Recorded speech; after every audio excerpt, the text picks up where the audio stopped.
18 పడిమెట్ల పైకెక్కి గుడికేగు భక్తులకు ఎదురొచ్చే బంగారు స్వామి ఇరుముడులు స్పృశించి శుభమనుచు దీవించి జన బృందముల చేరే జగమేలు స్వామి తన భక్తులనరిల్చు తప్పులకు తడబడి ఒక పక్క ఒరిగెన ఓంకారమూర్తి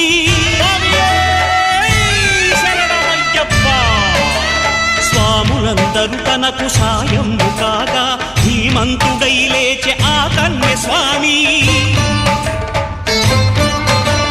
పట్టబంధము వీడి భక్తతతికై